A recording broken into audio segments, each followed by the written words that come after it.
Hi friends, இன்றைக்கும் ஒரு முக்கியமான ஒரு நல்ல விஷயத்த உங்களுக்கு இங்கிலீஷ்ல சொல்லி தரப்போறோம். சரிதானே? சரி, என்ன விஷயம் நாங்க இன்றைக்கு பார்க்க போறோம்னு சொன்னா, நாங்க பழமையா சொல்லுவோம், எனக்கு சொல்ல தெரியல, எனக்கு இங்கிலீஷ்ல பேச தெரியல, இதை எப்படி கடக்கிறதுன்னு எனக்கு தெரியல, அவரோட எப்படி பேசுறதுன்னு தெரியல, எனக்கு எப்படி நடந்து கொள்றேன்னு தெரியல, எனக்கு டீ ஊத்த தெரியல, எனக்கு சமைக்க தெரியல, எனக்கு பேச தெரியல, எனக்கு எப்படி நடக்கிறதுன்றே தெரியல. இப்படி நிறைய விஷயங்கள் இருக்குத்தானே. சோ இந்த விஷயங்கள் எல்லாத்தையும் இங்கிலீஷ்ல எப்படி பேசுறது? ஏனண்டா இப்படி நாங்கள் அடிக்கடி பேசுவோம், எனக்கு எப்படி இல்லையான்னு சொல்றேன்டே தெரியல. சொல்லுவீங்களானே, எல்லாரும் சொல்லுவீங்களானே. சோ இந்த விஷயங்களை இங்கிலீஷ்ல எப்படி பேசுறது சிம்பிளா சொல்லி தரேன். ஒரு பேட்டர்ன் ஒன்று தாரேன், அந்த பேட்டர்னை வச்சு கூட நீங்கள் என்ன செய்யலாம். இப்படியான விஷயங்களை ஏராளமான சென்டென்சஸ் நீங்களே கிரியேட் பண்ணி பேசக்கூடியதாக இருக்கு. சரி, சோ பேட்டர்னை பாத்தீங்கன்னு சொன்னா, ஐ don't know how to right plus verb. I don't know how to plus verb. I don't know how to அதோட வெர்ப் ஒன்று செய்யுங்க, இந்த சென்டென்ஸ் உருவா. ரைட், ஒரு 6 எக்ஸாம்பிள், அந்த எக்ஸாம்பிளை வச்சு கொண்டு சிம்பிளா இதை நாங்கள் விளங்கிக் கொள்வோம். சோ ஃபர்ஸ்ட் எக்ஸாம்பிள் பாருங்க. I don't know how to act. எப்படி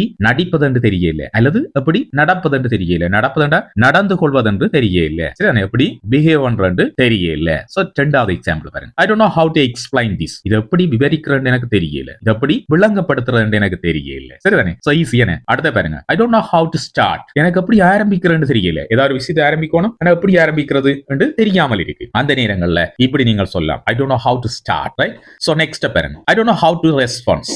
எப்படி பதில் அளிக்கிறது தெரியல.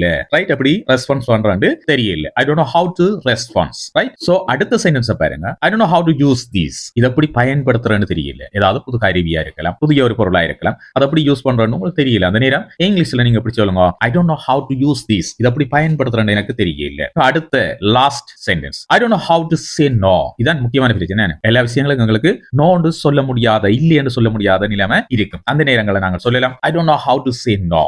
ரைட், எப்படி இல்லைன்னு சொல்றேன்னு எனக்கு தெரியல. ஓகே தானே? சிம்பிளான சென்டென்சஸ் எப்படி இத ஈஸியா கிரியேட் பண்ணக்கூடிய மாதிரி இருக்கு தானே. ஏதாவது விஷயத்தை உங்களுக்கு எப்படி செய்வதென்று தெரியலன்னு சொன்னால், இந்த சென்டென்ஸை, இந்த பேட்டர்னை யூஸ் பண்ணி நீங்கள் சென்டென்சஸை கிரியேட் பண்ணி நீங்கள் ஈஸியா பேசலாம்.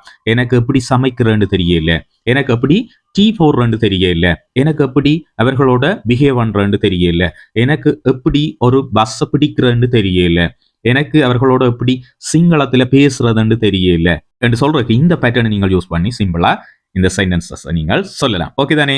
நான் சொல்றேன், இது டாக் இங்கிலீஷ் சேனல். இப்படியான காணொலிகளை தொடர்ந்து பார்க்கறதுக்கு டாக் இங்கிலீஷ் சேனலை சப்ஸ்கிரைப் பண்ணி இந்த ஆல் அண்ட் ஆப்ஷனை கொடுத்து வைங்க. அப்பதான் நான் பதிவிடக்கூடிய எல்லா காணொலிகளும் உங்களை உடனடியாக வந்து சேரும். காணொலி பிடிச்சிருந்தா காணொலிக்கு லைக் போட்டுட்டு போக மறக்காதீங்க. மீண்டும் ஒரு புதிய நல்ல காணொலியோடு உங்களை சந்திக்கிறேன். நன்றி, வணக்கம்.